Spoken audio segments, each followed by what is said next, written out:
Այս վիդեոյի շարունակությունն եք չեմ ման գալիս գտել։ Նախորդ վիդեոյում խոսեցի վինտաժից, կուպաժից, սաբրաժից եւ մյուզլեից, այստեղ կխոսեմ տանիններից եւ կաուդելից, որը ինչ է իրանից ներկայացնում ու որը երբ կարելի է օգտագործել։ Կաուդել չափման միավոր, որով չափում են հետհամի երկարությունը, այսինքն որքան երկար է մնում հետհամը ռեցեպտորների վրա։ Մեկ կաուդելը 1 վայրկյան է։ Թե ինչի են վայրկյանի փոխարեն օգտագործում կաուդել, ես չգիտեմ, բայց սա գինու աշխարհ է, այստեղ սիրուն ու հետաքրքիր տերմիններ շատ են սիրում։ Տանիններ։ Տանինը բնական միացություն է, պոլիֆենոլ, որը ձևավորվում է խաղողի կեղևից, կորիզից, պոչիկներից եւ այն ավելի շուտ ոչ թե համայն հատկանիշն է, այլ զգացողություն, որովհետեւ տանինները հենց կազմում են գինու կմախքը, տալիս նրան չորություն եւ տտիպություն։ Իսկ չորությունն ու տտիպությունը որպեսզի պատկերացնեք, հիշեք, որ ուտում եք խակ կամ քիչ հասած խույմա կամ սերկևիլ ու այդ զգացողությունը տեսակ որ բռնում է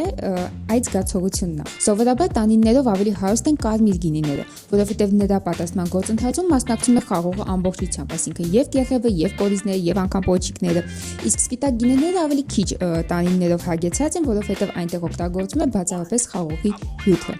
Հուսամ կարողացա մաչելի ձևով բացատրել այս տերմինները եւ հիմա դու դրանք ավելի հեշտ կմտապահես ու կօգտագործես քո հավատայում։ Իսկ դու մնա ինձ հետ, որովհետև իմ էջում ամենը գինու մասին է մաքսիմալ բաց մատչելի լեզվով։